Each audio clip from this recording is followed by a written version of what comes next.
This is Kenny with another edition of the Yak with Mac. Welcome back. Today I got to speak with Market Sales Director Angela Porter Williams, and we talked about her amazing career journey. You have to listen in. Hey there, everybody. This is Kenny. Welcome back to another edition of the Yak with Mac. And I told you so. We would continue to find these great inspirational leaders that are just going to teach you to be better influencers, better leaders, and you will get so much out of their remarkable stories. And I have one here today. I'm going to get right to her because I can't wait for you to hear and for me to hear more about her story. So, ladies and gentlemen, I want to introduce to you Market Sales Director for the Heartline, Angela Porter Williams is in the building. Right, Angela. Hey I think I said there, Heartline, everyone. Heartland. Yes, Heartland, right Heartland. There you here, go. right here. Right there. How you doing, Angela? I am good, and thanks for having me. I'm so excited to be here with you today. Oh, well, thank you. The pleasure is so mine. I have admired you from a distance for quite some time, and it was so great to finally connect with you last week. And so I want to jump right in because I'm so anxious for you to share your career journey and take as much time as you would like, because I want to hear. I have a feeling there's a lot of lessons along the way, and I want to hear about those, and I think it's going to inspire so many people. So walk us through your career journey then and what got you to where you're at right now. Yeah, absolutely. And again, thanks for having me. Listen, it hasn't been an easy one, right? I think that, often people will look at you and see the seat that you're sitting in and say, wow, that's great. She made it to be, a district manager, she made it to be a director, and think that those positions have come easy. And although I started in this organization as a district manager, my journey to director, which is the role that I have now, hasn't been as easy as walking into a district manager role. When I came to the organization almost 15 years ago, I can't believe that it's been Wow. almost 15 years. It's like Yeah. crazy. Time Yeah. has flown by. Um, I, was hesitant at first to, to come to T-Mobile because 15 years ago, we were a very different company, right? Yes. It was more of a prepaid player. Say that three times. And we were in the postpaid space, but that wasn't what our brand was known for, right? We weren't necessarily the innovators of a lot of things like we are today, except for the sidekick, right? That was like the big thing that Sidekick. we Oh were boy. known for when I came here. So when someone recruited me to come here, they said, "Hey, I'm working at T-Mobile with someone that I had worked with at a previous company, at the current company that I was with, and they had moved on, and they said, hey, I have this district manager position open up in New Jersey Shore at T-Mobile." And I said, what is that? What's T-Mobile? Right? I didn't even know what the company was.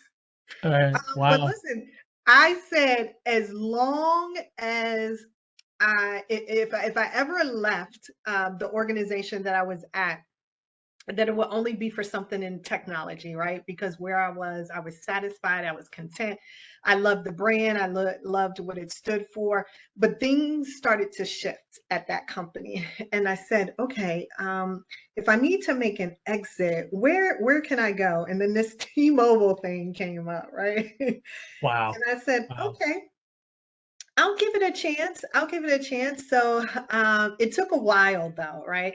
My very first interview was August the 8th. And the reason why I know that date is because it's my birthday. Oh wow. Okay. There you go. Yep, yep. So it's my birthday. I didn't land here until October 1st. So it took some convincing Wow. because I Yeah. wasn't sure, right, that this was the brand that I wanted to spend my next several and more than a decade now Yeah. years left that I have in the workforce. I wasn't sure. So, but I'm glad that I did it, right? Because really, um, what I was longing for is a company that was going to be evolving. And the company that I was with, it wasn't, right. It was stagnant to some extent. And I came here, and I started in the New Jersey Shore District, and I did that for about 4 years. And someone came knocking on the door, not literally, but came knocking on the door and said, "Hey, we have this opportunity in operations. It's a new role, um, but we think that you would be a good fit, based on everything that you have done and some things that you have developed within the company." And I said, "No, that job sounds boring."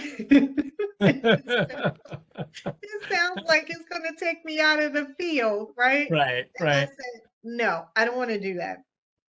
And so some time, a couple months went by, someone else wound up doing the role. And then they ended up moving on to do something else. And it was presented to me again. And I said, no, I'm still not interested. I love, being in New Jersey Shore. My next stop certainly is I want it to be a place where I can solely be in the field. So some time went by, and then they asked me a third time, and I said, "You know what? No one's going to ask you to do something a third time. Someone really wants you to do this role." Yes. So I wanted to make sure, because this would be a big change for me. And I at the time, the senior manager of operations role reported right into the VP, right? So it wasn't like it is now with a director of operations. And I said, well, I didn't know the VP that well. I knew him as a district manager, but I didn't know him that well. So I said, you know what, let me talk to the VP, right? And essentially Hmm. it was me interviewing him to Wow. see if I Wow. wanted to work directly for him, There you right? go. So Yeah. I did that, and we had, good conversation, good chemistry. I felt like I could learn a ton from this individual who's no longer with the organization, but is Mhm. still one of my Magenta heroes. And after that interview, he looks at me and he says, "Okay, so now can I interview you?" And I said, "Yeah, let's hook up next week." And I, I feel like I can do this. I feel like this will be a good partnership. So from there, I spent 2.5 years in the senior operations manager, reporting directly to the VP.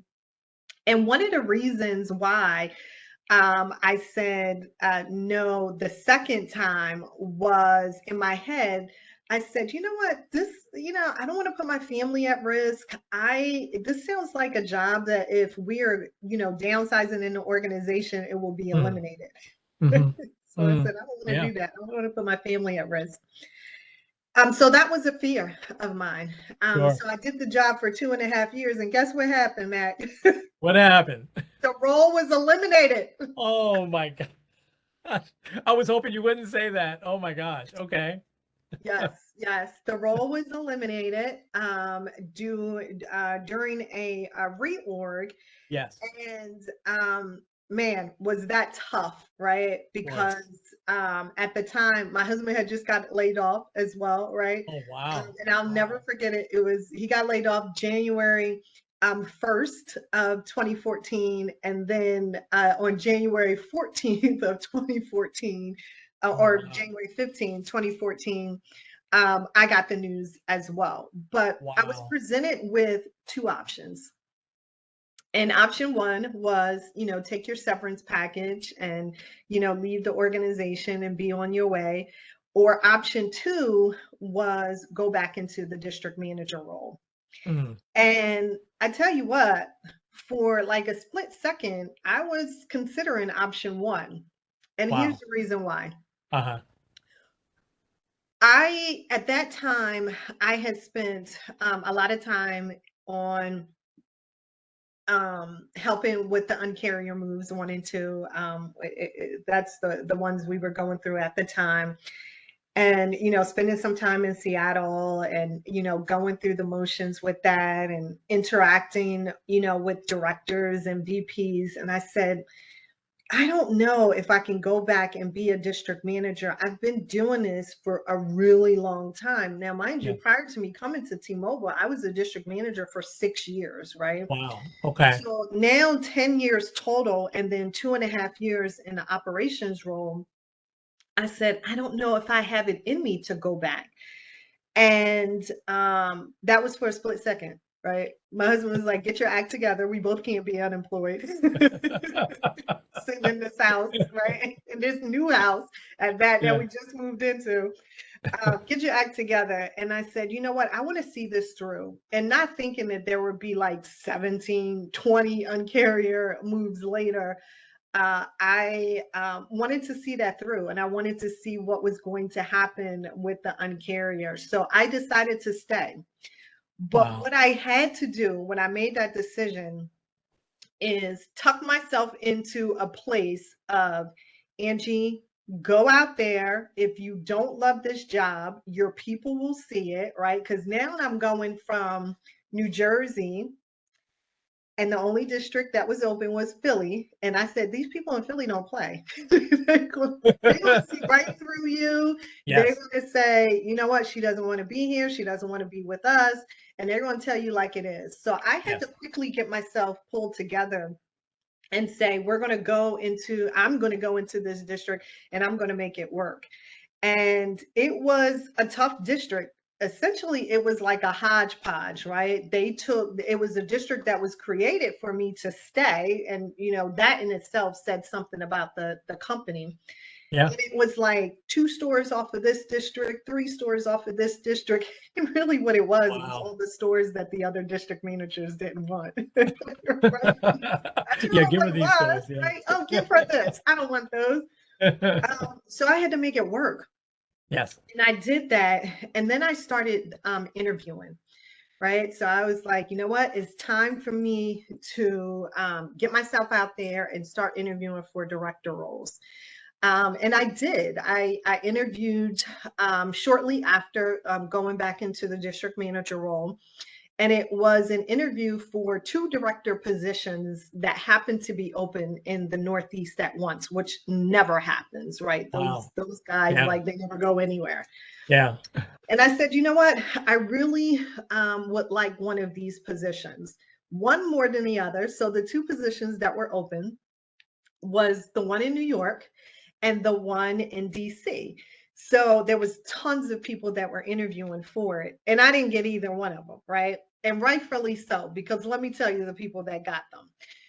Larry Patron got New York, which he deserved, right? Hands down, he Yes. knows the city, like, and he's done some amazing things. Yes. And the other one was Terrence Clever. Yes. Say no Yes. more, right? Okay, Yes. well deserved. So I said, okay, I can take that one on the chin, right? Yeah. Two guys, they deserve to get those roles. So I go about my business. I'm doing my thing in Philly West, and then another role comes open. And this role is one that was kind of brought to my attention through a VP that said, hey, I think that this would be perfect for you. And that role was the director of the Richmond call center. Oh, And I wow. went there All and right. I interviewed with, my dear mentor, Kathy Woods. I think she's a, mentor mama to everyone before she passed. And I really wanted that role. Like, I saw myself, I envisioned myself. It was during the time that they were having a clap-in, if you ever been involved in a clap-in at the call center, and Yes. they were seeing their director off to a new place, and it was a big party. And I said, this is it. This is what I want to do. And Kathy says, you know what, Angie, I really see you in this role. I'll be in touch. So she calls me up, and then in her true Kathy tone, she says, um, yeah, you're not getting the role. And I was like, wait, Wow. what? Wow. She's like, well, the feedback was that, not enough people that are in the deciding chair knows who you are and knows what you stand for. And I said, well, I don't know what that means, right? So we talked a little bit, and then I talked to my current VP, which was Terry Hayes, and he pulls me aside and says the same thing. And I said, help me understand this, Terry. And he said, and Terry, listen, Terry does not beat around the bush. He's going to tell you like it is, right? Right. Like straight, no chaser. So he says to me, well, John Fryer said nobody knows, who you are. And um he doesn't think that you would be a good fit for the role because, who are you and what's your brand? And now, mind you, John was just became our EVP of stores, right? And I look at Terry and I said, well, John just became my EVP 2.5 seconds ago. Of course he doesn't know who I am. And he looks at me, he says, Angie, you're missing the point. John was my peer. He was in the room when we were succession planning. He was in the room when your former VP was succession planning. He should know who you are. Right. Right. And at that moment, it was like, boom, light went off. And I said, I have no sponsors. So that's what I got to go and fix. I got to have sponsors where people know me and my brand, what I stand for, what I'm trying to, accomplish, how have I contributed to this organization. And I really started to work on that. So then another opportunity presents itself, and it's for the director of Atlanta, right? Market director in Atlanta. And I said, I can totally do this. Again, a VP called me and said, listen, we want you to have a seat at the table and interviewing. And between that and then another person that was in the room that I was really good friends with and, former peers with, I thought, I got this in the bag, right? Mac, I go in there and I bomb the interview. And it's not funny like now it is because I'm sitting in this seat Right. with the Right. director. Right. But I bombed the interview because I went in there with a, brush your shoulders off, like I'm brushing my shoulders off, like you got this, girl, it's Right. yours. And I didn't have it. I wasn't prepared.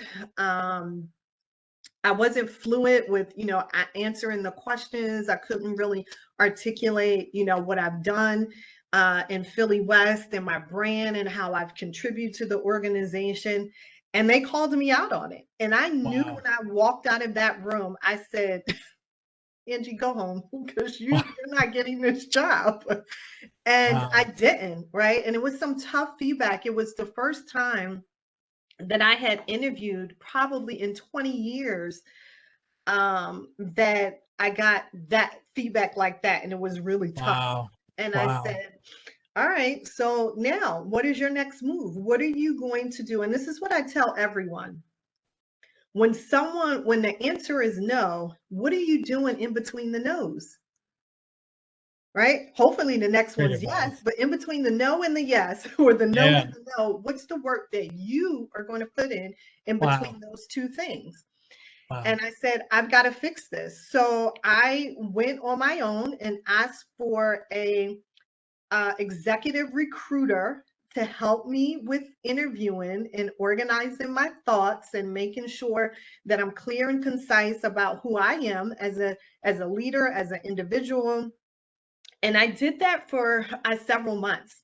And Wow. then another position came up, right? And this one I was kind of pushed. I really wasn't sold on it, but I was kind of pushed like, we think that you would be good for this. And it was the director position of operations for our HR. At the time, it was Liz McCullough, who has since, left the organization. And we clicked. We had good energy. The vibe was right. And she told me on that day, she said, Angie, could you do this job hands down? She's like, I like you. I think it would be a good fit. She was like, but guess what? You'll hate it. You will hate it. And here's the reasons why. And she went through all of the reasons why. And I said, you're right. I really would hate it. And do I Wow. really want to live in Seattle right now? I don't know Wow. if I do, right? Wow. And she said, wait until next year. I kind of foresee that there's some opportunities that are going to happen. I want to stay connected with you. I think that that's important.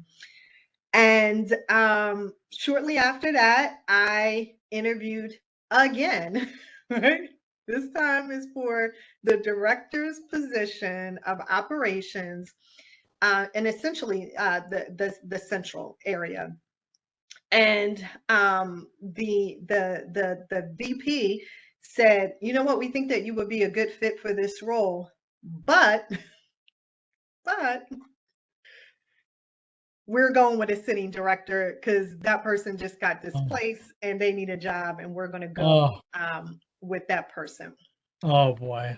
Now, have you kept count how many times I've interviewed? I lost count.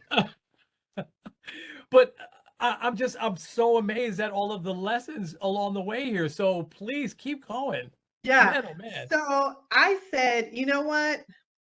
At that point, I told my director, I said, I'm done. I said, I feel like I'm a career interviewer for T-Mobile, and I just can't take the rejection Yeah. anymore for someone to tell me, oh, you'll hate this job, or oh, we're going with the sitting director. So I said, just give me, I need a break. I need a pause from all of this interviewing. And he said, okay, but just kind of hold tight. Like, don't give up. I said, I'm not giving up. I'm just going to take time and work on Angie and making Philly West, you know, be the best that it can be.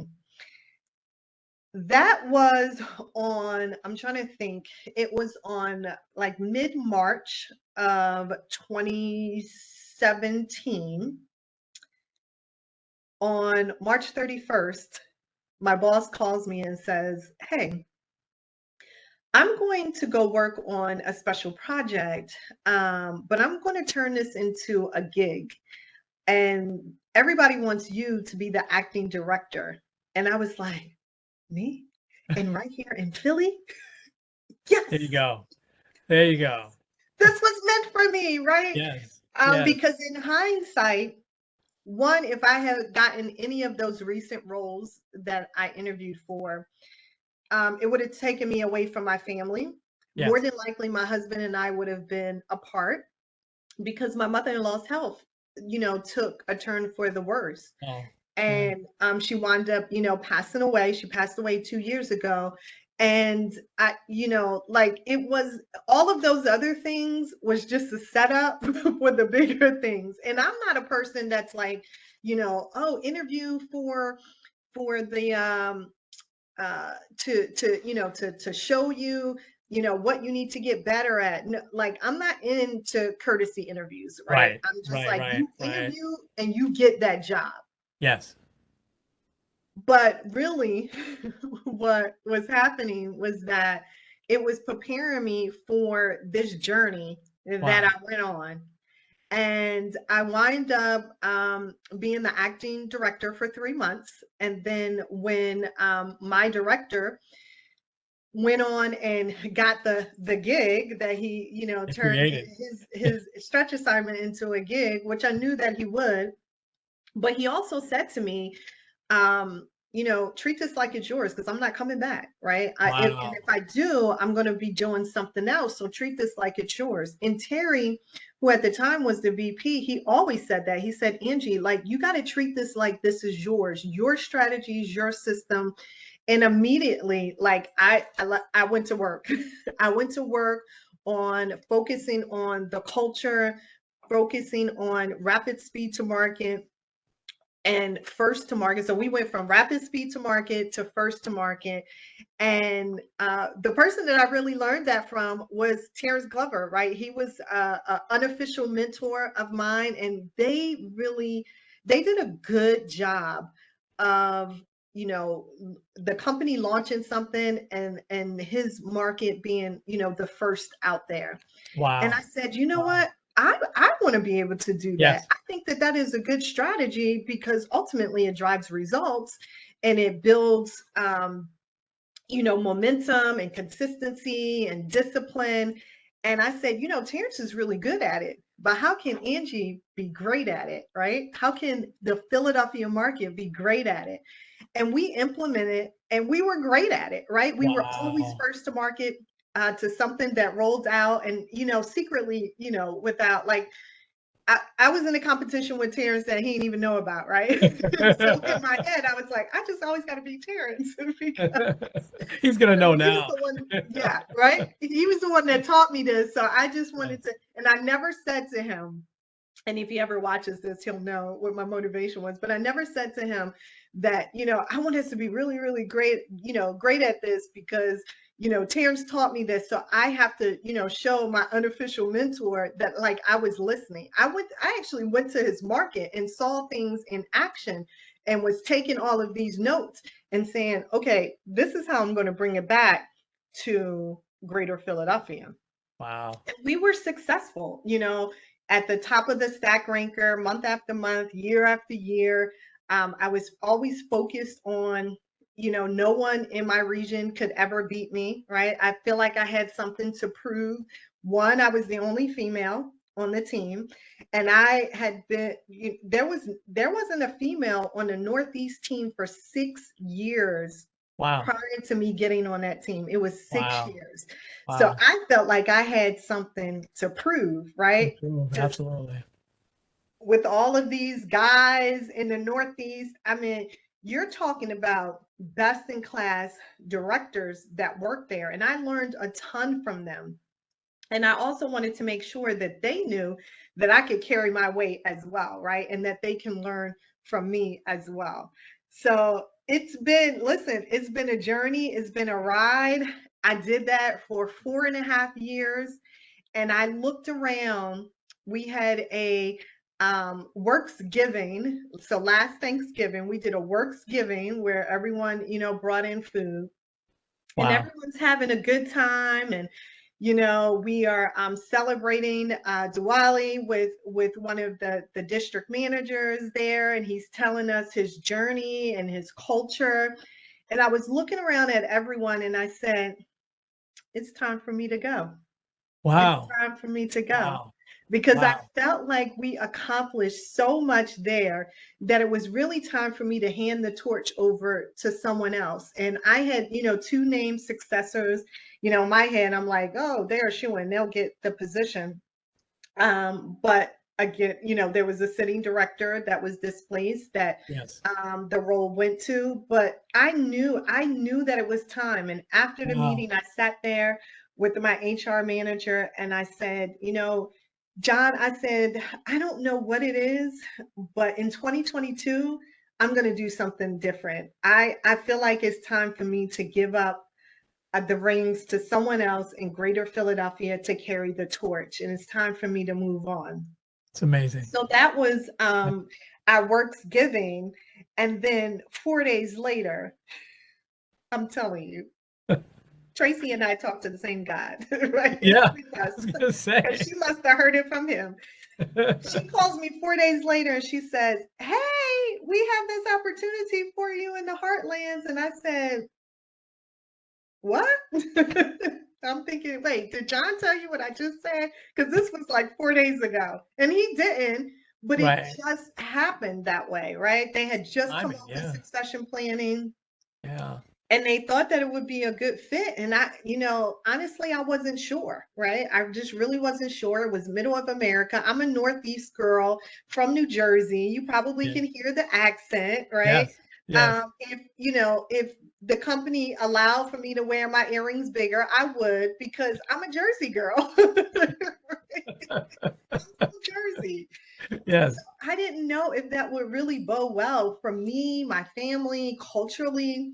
So she said, think about it. Don't make any decisions. Go home and talk to your husband.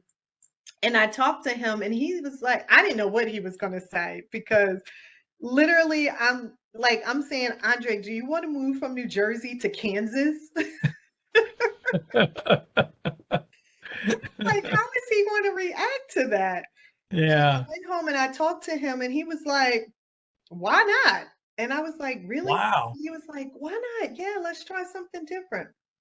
That's so I said, awesome. well, before I say yes, let's take a trip out there. So I text Tracy on a Saturday. She answered right away and she said, absolutely, get out there as soon as you can. And I was out here Monday, Tuesday, Wednesday. I snuck in. Nobody knew that I was here. Tracy was like, don't tell anybody that you're there. Here are the people that I need you to talk to. Uh, And I, spoke to, a bunch of headquarters folks that knew that I was here. And I, went around the town of where I possibly could be living at. And I toured the campus and I said, this is my new home. I wow. knew it. Andre and I Wow. knew it. We Yeah. knew it right Yeah. from there, Mac. We knew that before we left home, we knew it. And at the time, Chris Green was the VP. So I said, I'm always like doing things. I like to do things big, right, in a dramatic way. In some incidents, and I said, how can I tell Chris that I'm going to say yes? So I go and get a Chiefs jersey, right? I told my husband, I said, I want to get a Chiefs shirt. That's what I said. I want to get a Chiefs shirt. So he goes to Walmart and he says, oh, you can get a cheap shirt here. And I said, wait, what? He said, you want a cheap shirt, right? I said, no, I want a Chiefs shirt. He was like, well, I don't even know what that is because, he doesn't know football like that. Right? I said, well, it's the Chiefs, right? The It's the Chiefs, football yes. team Kansas here. City Chiefs. So Yeah, I wound up finding a Chiefs jersey at Walmart because they sell them of everywhere course. here in Yeah. Kansas, right? And I put it on and I stood in front of the headquarters building and I put my arms up and I say yes. Wow. What a And story. Man, oh yeah, man. yeah, That is yeah, so awesome. That yeah. I loved everything you said. And I got to tell you, there's three things that just totally stand out for me. And I still want to get to a couple of other quick things with you, but Sure. that was just worth the price of admission because I think so many can relate to being turned down and turned down and turned down. And then we're like that song, turned down for what? It's like, wait a minute. Yep. And so your determination is just awesome. But you had talked to me about this a little bit a week and a half ago when you said sponsors that everybody needs, to have a sponsor in the room, and you really outlined how important that is and why it's important. I love this, and I'm going to highlight it when we post this, and that is what do you do in between the no's? Because too often, Angela, we sulk. We have a pity party and we're like, man, I should have got that or whatever, Yep. Yep. instead of really going back and doing the work. So man, big ups for you to do that. And then getting yourself an executive recruiter. Did you make that investment yourself, or was there someone internally that did that for you? No, it was an internal executive recruiter Mm. here. Yeah. So I just requested, what are some of the things that I can do to help me later in my career that had come back full circle, right? Being a director for at the time it was 4.5 years. I wanted to start it to really invest in me. So I asked for an executive Wow. coach, right? And I Wow. currently have one now, the fabulous Amanda Moss. Oh, Uh, Amanda Moss. Yeah. She's been on yes. the podcast. Absolutely. Yeah. She's Yeah, amazing. so Yes. yep. So sometimes you gotta ask for Yeah. some of those things that you want, and the company has been super, kind and gracious. Tracy has, gotten, funding for me to attend a Stanford course, which by the way kicked my butt. Ooh, that was hard. I would Um, imagine. but those are the things that I asked Wow. for, that I really wanted to demand for my career and my future here at T-Mobile, to continue to elevate myself, which in turn should elevate my people and the brand and the results and their people. But Yeah. sometimes you gotta ask for what you want. I love that. And the resources are out there and are available. That is fantastic. I want to shift because what's always amazed me where I've seen you on Twitter, on LinkedIn, and different places where you always weave in and you give your people all of this space to talk about some of the social things that go on now in our country. And you've been able to really strike that balance of still getting these great results all the time, but giving your people that space and being available for them to talk about things with you. And a lot of times you spur that conversation. Talk a little bit about that and how that's been a benefit, not just for you, but for your team as well. Yeah.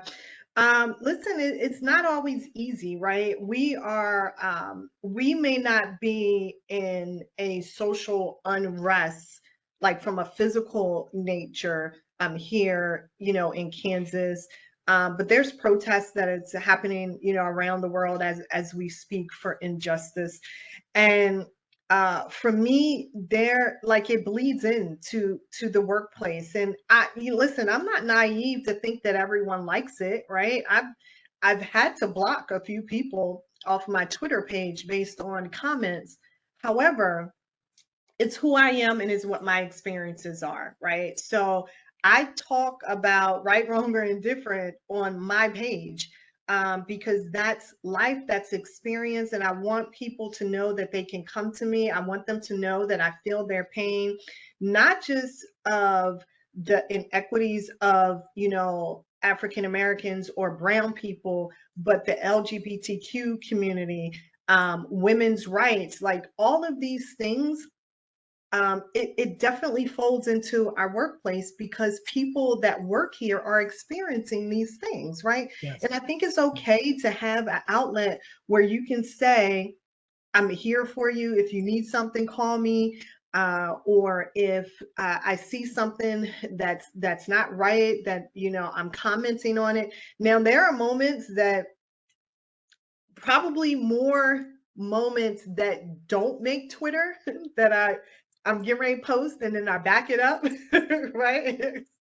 I reel it in, Yes. Yes. than the ones I do post, because if I just kind of let everything go in my head, it would. I know that it would probably, rub a lot of people the wrong way, because not everyone sees, equality and equity and inclusion as an opportunity for our country. Not everyone sees it how I see it. And I understand that. And some of those people are on my team, and I understand that. Uh, However, there are things that, sometimes that just kind of gets under my skin. And I just, not, I don't want people to know that it gets under my skin. I just want people to feel compelled to, be an ally, or to, to voice your opinion. So it's not, it's listen, it's It, not easy. It's every day is something in this country that kind of woo sets oh, you off. no doubt. But you put yourself out there and you take that first step, I've noticed, and then your team just follows right behind you and they see the example that you set and you've built that safe space for them. I think that's just pure leadership on your part. I just think that that is just so outstanding and so important. I want to ask you this last question. Sure. And so you've been around for a little while now, and we weave in all of these social things, and we've got looming over here the Great Resignation and so many different things going on. How do leaders, what's your advice? Two or three pieces of advice to help leaders navigate through all of that these days, and some things that they should be doing differently at this moment in 2022 than maybe they were doing or you were doing even, 4 or 5 years ago. Yeah. One thing that stands out to me, and I'm actually, personally, I'm going through it myself. Don't make others' story your story. And what I really mean Wow. about that is that, there are people that work here today that has this, um, they're not feeling great about where we are as an organization. Hmm. And I try not to make their story my story, right? Just like I try not to ever, if someone says, if I get a new member on my team and someone says, oh, I managed that person before and they were horrible. Well, no, that means nothing to me. That's something to look out for, right? Hmm. Tell Hmm. me about, these characteristics that make them horrible. I'll look out for that. However, they're with a new person and in a new environment with, a new leader. So, I always give everyone the benefit of the doubt, no matter who they are and what their brand is, because not everybody can work for everybody.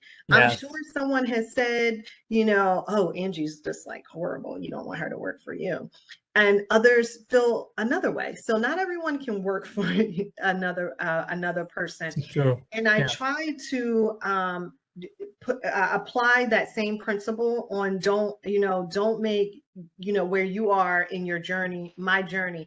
When I get to my journey, it will be my journey, and I will articulate that to the people that matter. I don't have a problem with saying, this is not right, things are not working well, just like I don't have a problem with singing the praises of, I bleed, magenta, and here are the things that we do really well in the organization, and this is the right now is the best time to be with T-Mobile. I believe that with Mhm. all of my heart. If you are here now, you are going to be written into the history books. Yes. There is no company on the face of this earth that has merged two mega companies into one during a global pandemic. No. This is the Yeah. time to be with Yeah. T-Mobile, because what's in front of us is greater than what's in back of us, and we've done some amazing things here at T-Mobile. Mhm. No doubt. Yeah. So that was a long answer. I'll just leave it at that one. Just do not make someone else's story your story. You got to write your own story.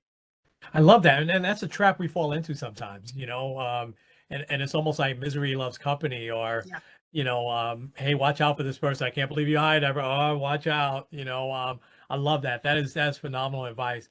Angela, I could listen to you for the next 3, 4 hours, man. I tell you, your journey is so amazing, and it's gonna inspire so many people that'll watch this. So I did lose count. How many times was it that you went for director?